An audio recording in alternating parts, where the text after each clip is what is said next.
What is up, guys? Thought I'd stop in on this Saturday Night Live drive. Saturday Night Drive. I don't know. What should I call it? Anyway, it's cold out here where I'm at. Let the car heat up a little bit. See if we get a couple people in the room. It's Saturday night. Everybody's out doing their thing. I get it. So probably not a lot of people joining me tonight. But if you are, just checking in and see how you guys are doing. It's not always about me. It's not always about what I'm doing, whether it's putting my feet in the ocean or buying cards. It's, what are you guys up to tonight? Anybody out there doing anything fun? Anybody looking at some cards? You guys surfing any auctions? Surfing my slabs? Are you out having a drink with your friends? Dinner with your family? Saturday night, whatever. Rookie card finder, how you doing, man? We're gonna get this vehicle rolling in a minute. As soon as we thaw out up in here. Whew, it's cold out here. There's no way in hell that I would be able to go down to the beach and get in the ocean in this. This is probably the coldest day of the winter up here. Oh man. Tool concert. That sounds pretty awesome. Love the hobby. You got it right, Joel. Kamikaze card collector picking up 10 centers. Picking up 10 centers on Star Stock, like 10 centers, like centers like basketball centers, hockey centers. Joel, you got a show in the morning. Atlanta's coming up. Still feels like it's so far away. It's Thursday. I was going to work all the way through. However, I was able to finagle getting off Monday. So I'm not going to have to work Monday, but then back to work Tuesday, Wednesday, Atlanta on Thursday. And I actually just also changed my flight out of Atlanta. My return flight was due to leave at 3 in the afternoon, which would give me hardly no time at the show on Sunday. So I was able to get a flight a little bit later at 5. I changed to a 5 o'clock departure from Atlanta. So I get 2 more hours to do whatever I need to do. Oh, some 10 centers, huh? Some 10 centers. Oh, I got you. 10 cents, some 10-cent cards. Makes sense now. Makes sense. 10 cents. But to be straightforward out of the gate, you guys know I've been buying Marvel cards, but I've been buying modern basketball, and I haven't talked about it a lot. I haven't talked about who I've been buying. I bought another card today.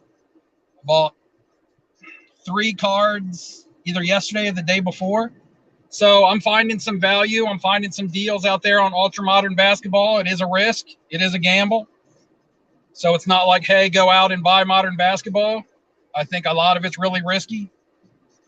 Anybody who you can find a really good deal on is really risky, and that's why they're a good deal. So it's just a matter of not how much gambling you have in you. You guys know I don't like to gamble much. But sometimes it makes sense when you do your risk reward. This is a whole video that I'm going to put out after I put out my last video of taking a big loss on a card and learning a lesson from it, and throwing out all my logic and my strategies out the window because I was just focused on wanting this card that I threw all my my strategies and all my logic when I go into buying a card. I threw it all out the window and just bought this card, and I'm paying the price for it. And that's what happens. That's what happens when you deter from your mindset and your plan. But these last couple cards I've picked up, I've put through the process that I normally do. They're risky, but I think they're low risk, and I think they have some upside on the other end. I'll maybe show some of these cards in a video, but I'm not going to talk about them now because it's not about who or what you're buying. It's about the process that you go through that helps you make your decisions. So I would rather just at least tell people what my strategies and thought process is, even if it's not the same that you use or that others use.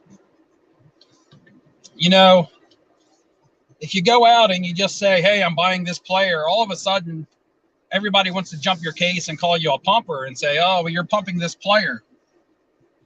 Most of the time you want to pump a player when you're selling. So a lot of times I look at that reasoning and I'm like, I'm buying. Why am I pumping something that I'm buying? Doesn't make sense. And it only happens when you're talking about risky, unestablished things. If I go out and I say I'm buying Willie Mays, or if I go out and say I'm buying Michael Jordan, I'm buying Ken Griffey Jr., I'm buying Mike Trout, I'm buying rock and roll stickers. Nobody says you're pumping those guys. I can't believe you're pumping Michael Jordan. But the moment you go out and say you're buying Darius Garland, everybody's like, oh, you're pumping Darius Garland. Or I'm buying, who's somebody else out there? Oh, I'm buying Tyler Hero, which I'm not anymore. I was at one time. Oh, you're pumping Tyler Hero. But if I say, hey, I'm buying Kobe Bryant, that's okay to say. That's okay to say. That's what I find funny. Because in the end, everybody's going to buy what they want.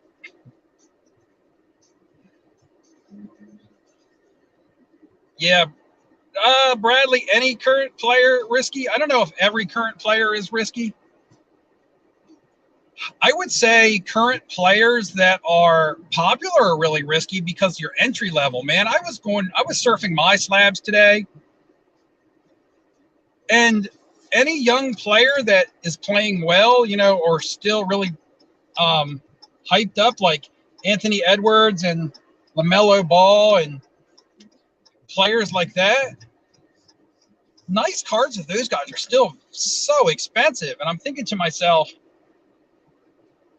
man, that's risky to buy these players. Yeah, they're the better players from their draft class, and they look like they have a future in the NBA. But to be fair, anybody who has any kind of clear potential right now is really priced high, which automatically makes them a risk. Even if you look at a player and you say this guy is, say you had a crystal ball, and your crystal ball was telling you that a certain player was going to win 2 championships, 3 MVPs, and be a Hall of Famer. And one of those certain players is a guy that cost you $2,000 for a nice rookie card of his right now, as say a first or second year player. That's still a risk, even with your crystal ball. With a price point entry level like that, it's still a risk. Because it's not always about the player as much as it is about the market. So anybody that I think that people are looking at as being, future superstars is kind of high risk. You got to kind of find the guys who were hyped and who have fallen off and been kind of forgotten about, swept under the rug. However, are in good situations. This is what I'm looking for. The guys that have been forgotten about, swept under the rug, and in my opinion are in a good situation to prove themselves or to show something to somebody, whether it's a position on a playoff team, or if it's someone who may be injured and coming back, or somebody who may be in the last contract, last year contract of their team, and could move on to bigger and better things with a new team. It's kind of guys like that have just kind of been forgotten about. And it's very much reflected in their price points. And everybody has a different budget. So everybody looks at something differently as being cheap or being expensive. And that's something else I want to talk about. Something else I really want to talk about. So I might extend this live drive a little bit. I don't want to forget to talk about that. But anyway, everybody's on a different budget. So to me, when I say I'm finding stuff at a good price point, I'm finding nice cards, PSA 10s that are like color match and serial numbered in about the $100 ballpark. So for $100 to me, that's inexpensive. That's a good risk point for me at $100. But for some people that might be $20. For some people that might be $5,000. Because everybody has a different budget. Everybody's definition of risk is going to be different. So whenever you're watching YouTube and whether it's other content creators or myself, take what we're saying as entertainment. You can learn from our mistakes, and you can listen to how we talk about things like logic and our buying our buying strategies and things like that. But don't sit and say, hey, I got to buy this card because so and so is buying this card. And I think a lot of times people don't ask content creators what they're buying to get ideas from them. I think they ask them a lot of times for to make themselves feel better. I think a lot of times players are people have already made their decisions and bought the cards that they wanted to buy, and then they're just, like I'll get on my live streams all the time. What do you think about this player, for example? What do you think about Isaac Okoro? I'm just saying that. I just thought of a name. What do you think about Isaac Okoro? And a lot of times I don't think it's because somebody wants my opinion because they're trying to make a decision whether or not they want to buy or sell. People are just asking my opinion because they've already bought or they've already decided not to buy, and they just want another opinion that makes their decision feel not confirmed. But you know what I'm talking about. Just make them feel better about the decision that they've already made. I don't think it's so much as going to push them into making a decision. And I might be wrong, but I kind of get that vibe because I believe that most people are smart enough and realize they're going to spend their money however the hell they want to spend it, regardless. And let me get to some comments real quick. Let's see. Yeah, validation. That's the word, Marvel guy. Perfect word, validation. What's up, Michael Ham? How you doing? Brian Basketballs, what's going on, man? Tony, I see you. One thing I wanted to talk about, though, is I see there was a big, was it a Jason Dominguez card that sold for close to $500,000? Michael Ham, you'll know in the chat for sure. And I've seen certain people put videos out on it talking about it doesn't make sense. Why does it doesn't make sense that somebody would pay $500K for a Jason Dominguez rookie card. It just doesn't make sense. Why would you pay that much for that when you could buy this? But the thing is that the thing is that why does it have to make sense?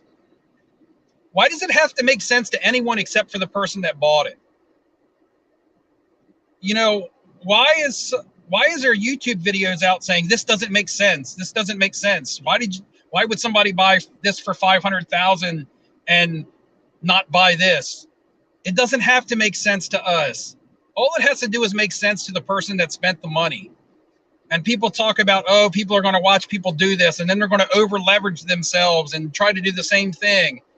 Well, if someone over leverages themselves to do that, then that's just stupidity and they can't be helped. Okay? And I'm not trying to sound harsh, but 500, like I talked about budgets earlier, spending that much money on any card, does it make sense to somebody like me? Because I don't have that money. It could be the best card in the world, but $500,000, I don't have that money. So it doesn't matter what that card is. I don't have that money, so it doesn't make sense to me at all.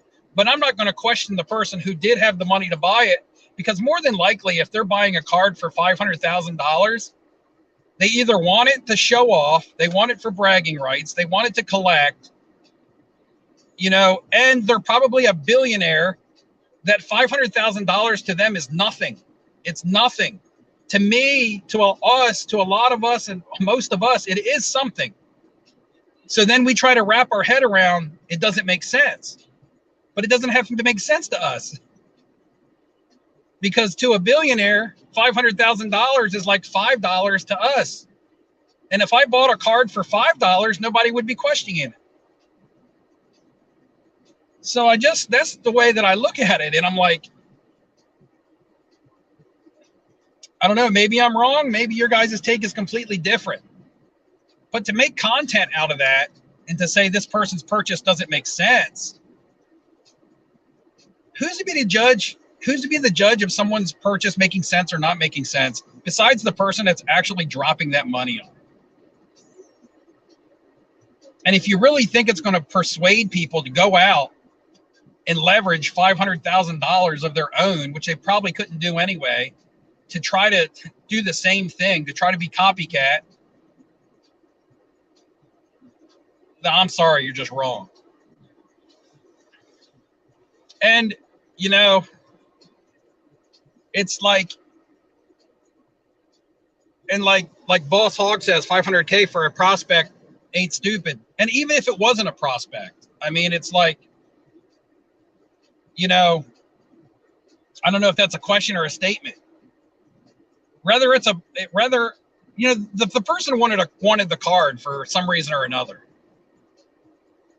I don't know the reason why that person bought that card. Or did they buy that card because they think that this guy is the next Mike Trout? Do they think Jason Dominguez is the next big thing? Is that why they bought it? Did they bought it because they like the Yankees? Did they buy it because it's just a rare card and they wanted to have it in their collection? Did they buy it because they have nothing better to do with their money and they're rich? I mean, if you try to make sense out of it, it's never going to add up for you. So why does it have to make sense? I work in a casino, okay?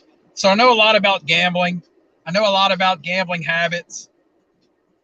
And every day someone walks in the casino doors and they have their own formulas. They have their own strategies. They have this, they have that. Whether they're sitting at blackjack and they hit 16 every time or they never hit 16. Okay? There is a book and there is a strategy that says what you should and shouldn't do.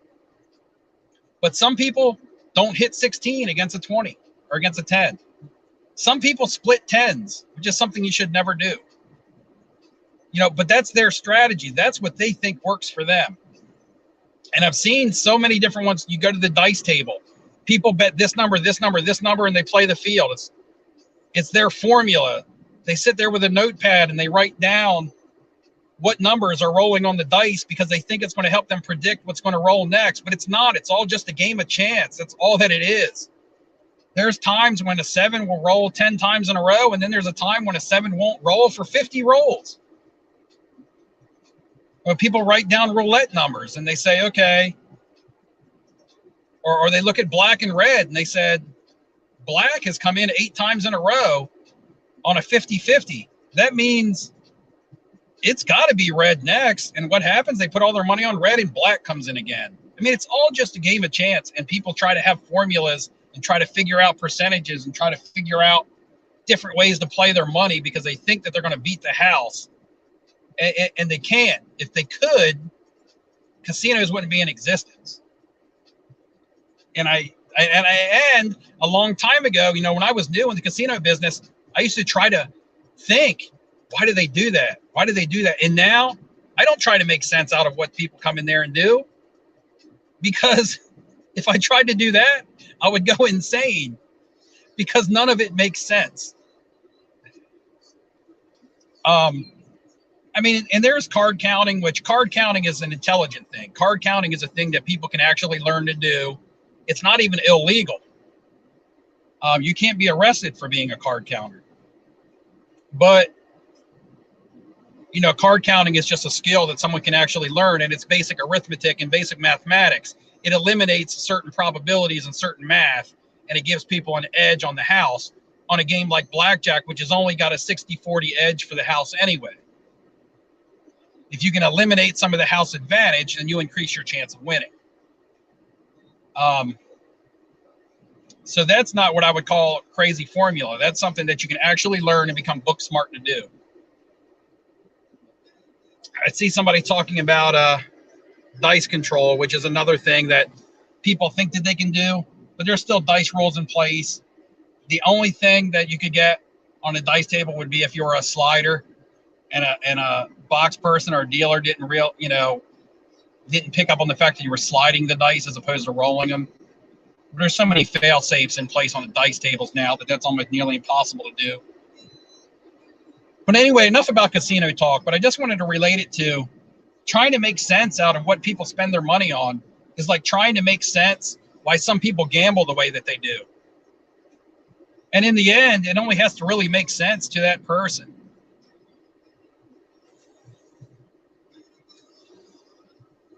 See, Joel says, explain why some people say cards are low pop when the card was worthless and nobody sent it in. Yeah, that I agree with that too, Joel. A lot of times people will say, here's a card that's a pop 1, but there may be none graded. Usually pop 1 will mean something if there's, say, for instance, 100 of them are graded and only one of them came back at 10, then you got a pop 1. I've seen people, I've seen this on eBay listings where it was an ultra modern card that has like thousands of PSA 10s and thousands of PSA 9s, and somebody was selling a PSA 6 on eBay and said like pop 3. They listed it as pop 3. They listed it as pop 3 on an eBay listing. But that's because all of the other grades are better.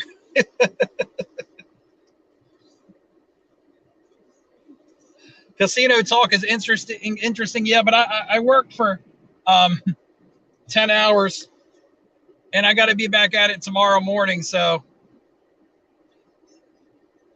I think I'm going to pull around the block, guys. I'm going to pull around the block and then probably pull into my driveway. So I can't necessarily take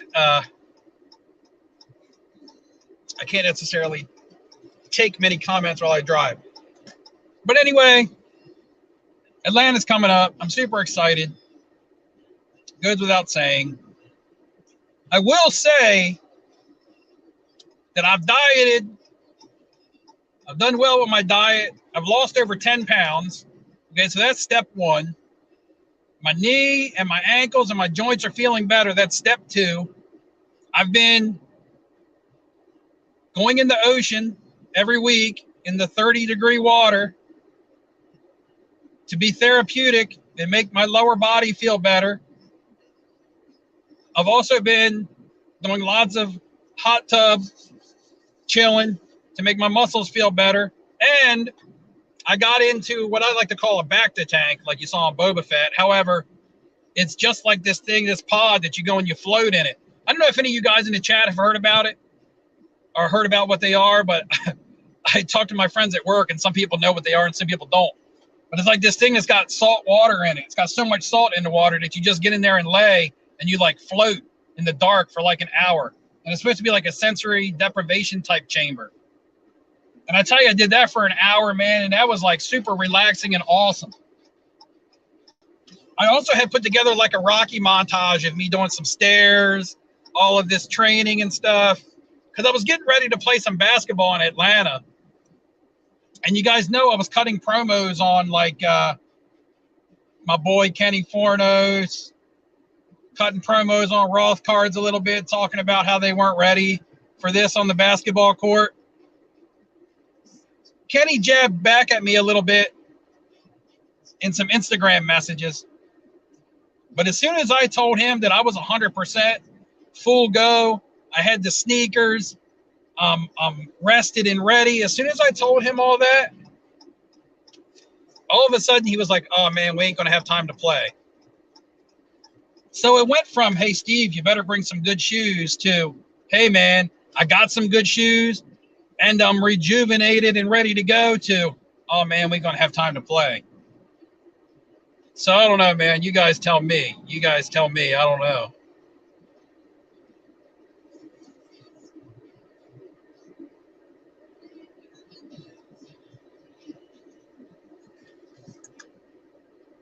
Oh, looking at me for power forward? Nah. I was talking with someone today because I see where Josh Williams is talking about Josh Allen having a lot of rookie autos.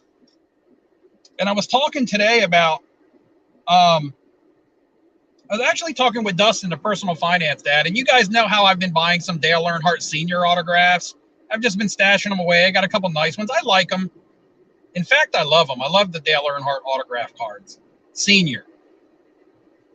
And we were talking because he's interested in getting some. The price has kind of gone up on him a little bit. He wants to kind of deal with me for one or two of mine. There's a couple of mine that I'm not parting with. I just want them. I want them in my collection.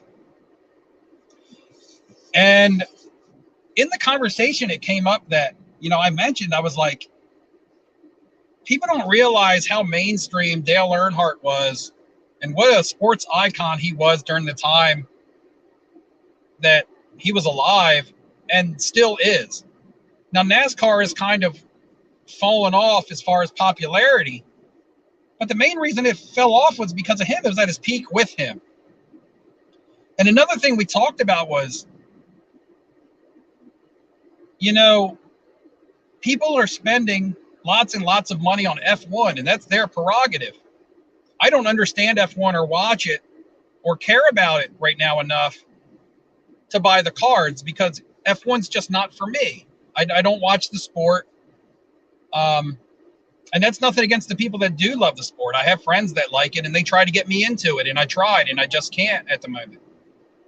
But you look at the price of like Lewis Hamilton or even guys like Max Verstappen, I think is how you say his name, and you look at their autograph cards that were released and whatever product they were released in, some Topps products, they have some really, really, really expensive autograph cards. And I say to myself, man, Dale Earnhardt autographs are so affordable. But here's the thing. He didn't sign much because when he was racing and cards were being put out, autograph cards in packs weren't much of a thing. So his last pack pulled autograph was signed in 2000 Upper Deck, Sign of the Times. And then he had some early classic and stuff like that. But not a lot of products with his autograph in it. And that's it. That's what we have, guys. There's memorabilia and stuff out there signed, and he signed for fans at the track and things like that. I get that.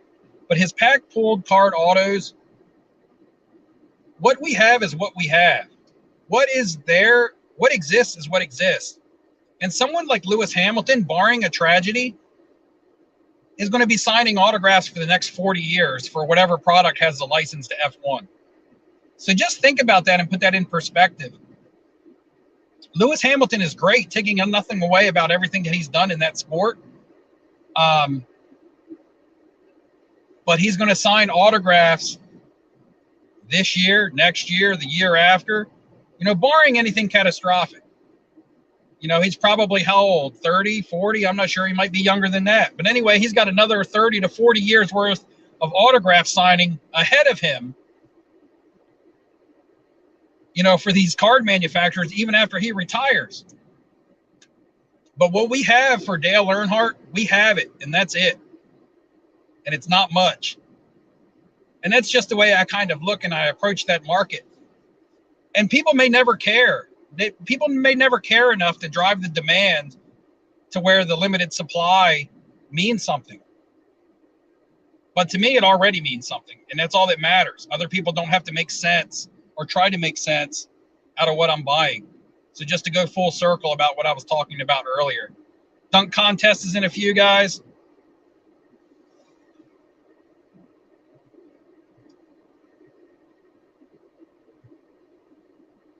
Yeah, Boss Hog, that sounds crazy to me.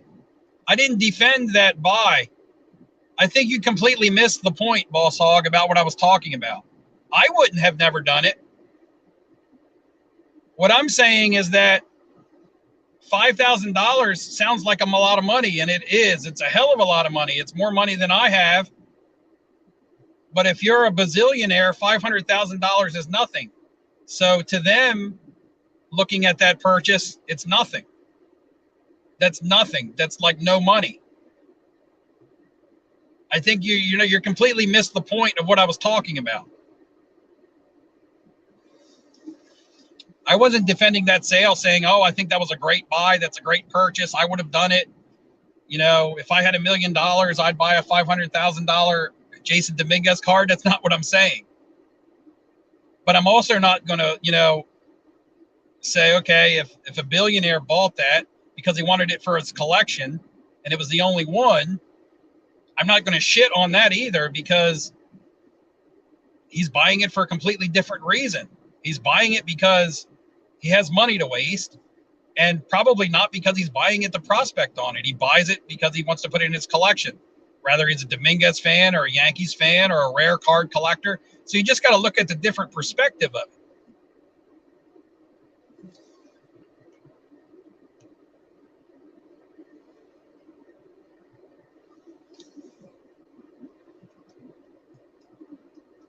Halls of Justice and DC figures. I haven't looked much at DC stuff.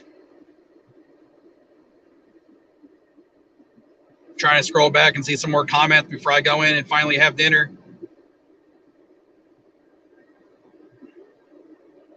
What do I think of Derek Carr? What you see is what you get. He's an above average quarterback in a big market.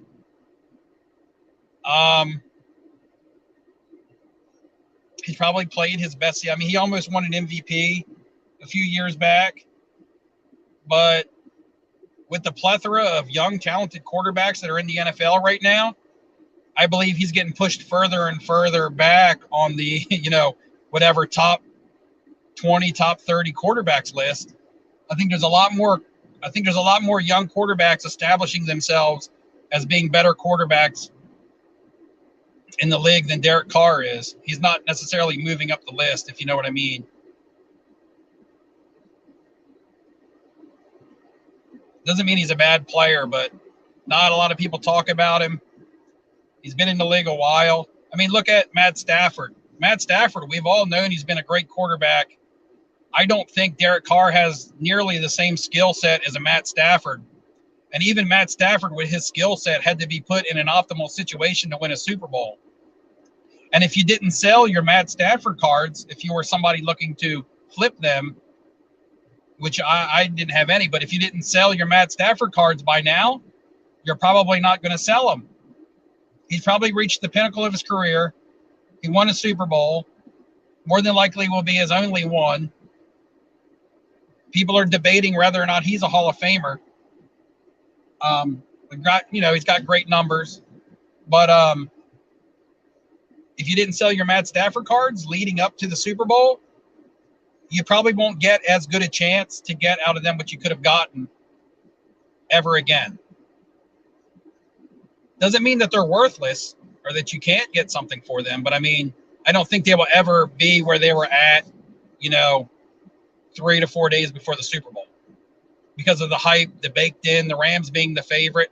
And then they win, and it's expected. He doesn't win MVP. He has a solid game, a decent game, a pedestrian game. And he's a Super Bowl champion, which is good. I think it's good for him because he's been in hell in Detroit. But think of that along the lines of Derek Carr. Been in the league for a while. He's on the Raiders. Will he ever get moved out of the Raiders? Will the Raiders ever be successful? Is he moving up the ranks of quarterback in the league, or is he getting surpassed by some of these guys that were drafted in 2018 and 2019? I just think he's a solid quarterback on a mediocre team at the moment.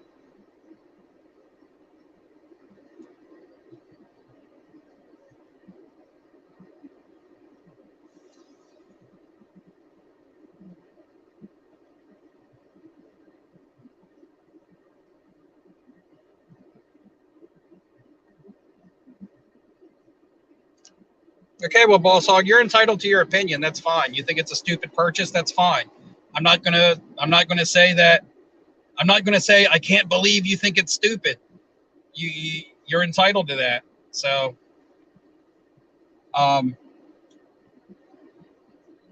everybody's gonna have different opinions. We just view it differently. That's all.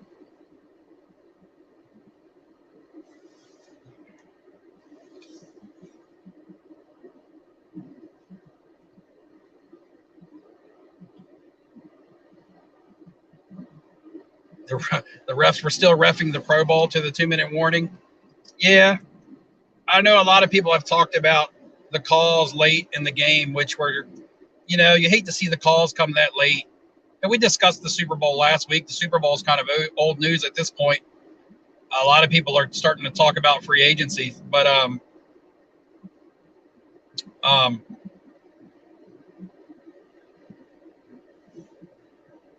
Boss Hog says, so Boss Hog is going to give me more shit about this. You thought so few content creators are truly honest. You thought I was different. I'm being completely honest, whether you agree with me or disagree with me. I don't have to tell you what you want to hear for me to be giving you my honest opinion. It's my honest opinion, and that's what it is.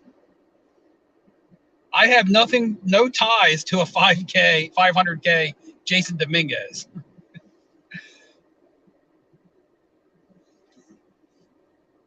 In Dallas in May, Brian, I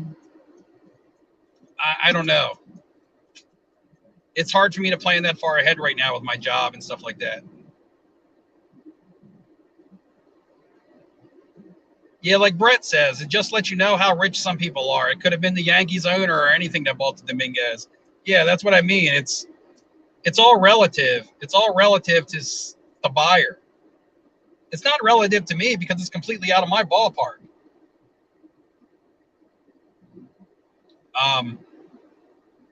It's all relative to the buyer, though.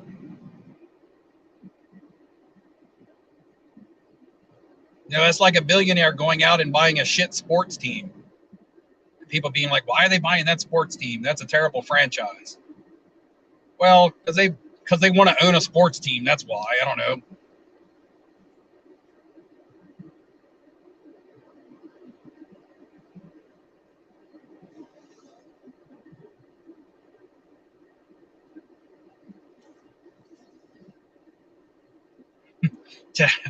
Toa, and I think that's how you spell your Tal or Toa. For so long, I was calling you Tal, and I apologize because I believe I got it wrong. I believe I heard from the great curator on his live stream that you say it Toa, so I apologize. You should have got on me for mispronouncing your name all this time. But you say if you want to buy a 500K card, you buy it. You don't care who thinks it's a good buy or not. Yeah, and that's what I'm saying. The person who bought it doesn't give two shits. 500K was probably a drop in the bucket. It's the same thing as me paying. Okay, for instance, I spent $200 on a Soundgarden PSA 10 card. Did I think that was a good investment? Hell no. Did I think that was a smart purchase? Hell no. Did I think that I was going to buy that for $200 and sell it someday for $1,000? Hell no. Did I love the card and wanted it for my collection? Hell yes.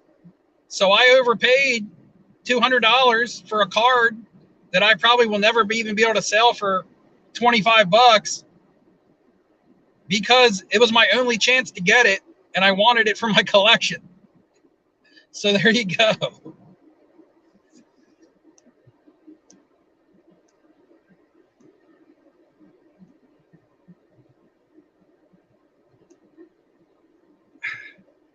Come on, Sadie Phil. Can I stop wasting my time? I wasn't necessarily talking about the card. It all started about a lot of people, just wondering, trying to make sense out of why people buy certain things.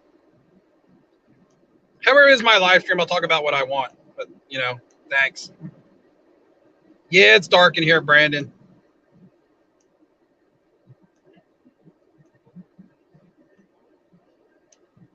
Michael Ham, what time are you arriving in Atlanta? I need to know because I don't know if I'll be at the hotel before or after you. Yeah, it's hard to find Rush cards, Brendan. I'd like to have a Rush card for my rock and roll collection, but I haven't really been able to find any that I like.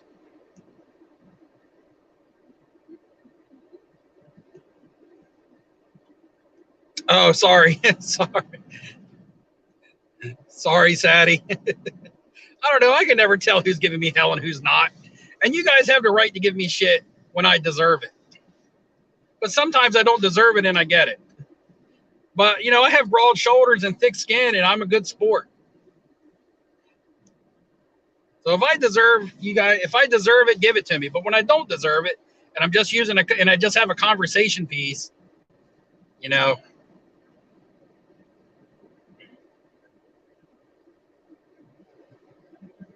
Prodigy, what trade night are you at, man? Where are you at? What show is going on this week, guys? That's got a big trade night or anything?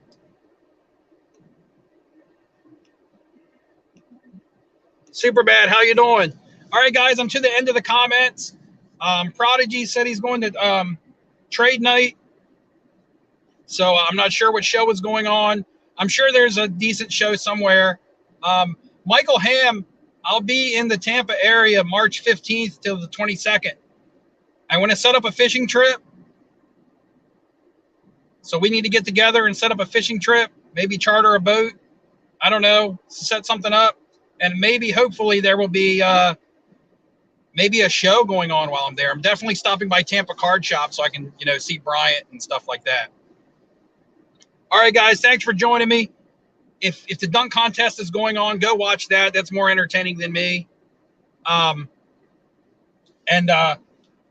going to go in and I'm actually going to eat and probably crash because I got to try to get as much sleep as I can before the show because I don't have a lot of downtime. And I've been training. I've been saying my prayers and eating my vitamins.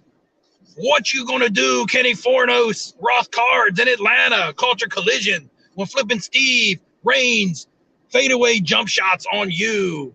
They're not going to do nothing because they don't want to play. They get your cameraman to edit that one out. All right, guys, take it easy. I'm headed in. Have fun. Maybe I'll pop up here in a couple days. See you later.